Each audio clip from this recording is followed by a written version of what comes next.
what are the what's one, if you had to pick out one characteristic that is important?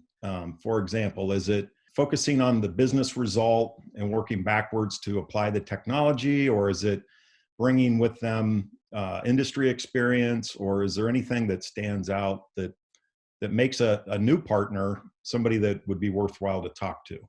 I think it has been a combination of all, right? I think if you look at, and I can tell you a little bit about my experience in the asset management, wealth management world, there are certain key capabilities that are very much required that, and there's only a certain set of vendors that do that really, really well.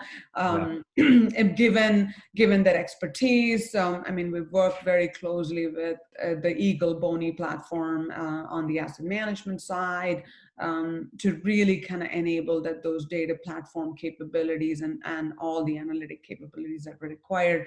And if you think about it, I mean, the companies, I mean, I took that example, I mean, because, the solution, the head of the solutions were always really engaged to understand how are we doing, what can we do differently, and we would talk about here's the gaps we see and how can we really work together to kind of close those gaps. So it's been quite rewarding. I would say it's all of the above, right? Really kind of having the software technology organization understand the business trends and closing the gap in terms of what that is. So, we saw that working, I mean, in that one example with Boney, they understood the landscape, they understood the pressures, they understood what our product strategy was, and really helped us close that gap. So.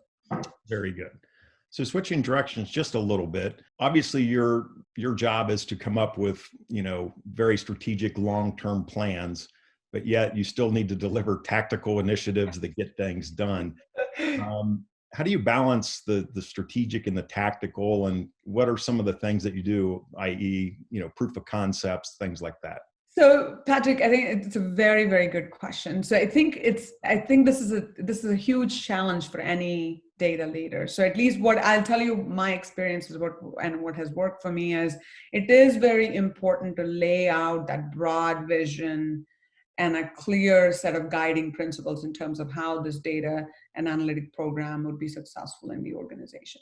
I think as you're doing that, also keeping in mind a very clear and being laser focused on what are the key business priorities that the business is driving towards, and what are those data sets that you really need to source, integrate, harmonize, enrich, govern, and provision to the business team so that the right insights and actions can be taken by the business teams. I think, and we have to balance that out in terms of, okay, there are, a lot of individuals that, on the teams that want to build some of the foundational capabilities. We have to really balance hey, what foundation do you build so that you can really enable those business priorities? And the other good thing is if you take that approach, you can actually have the right conversation with the business stakeholders in terms of what trade-offs you can make in terms of, hey, I have to build these key foundational capabilities that will be good for not just this year, but year 2, year 3.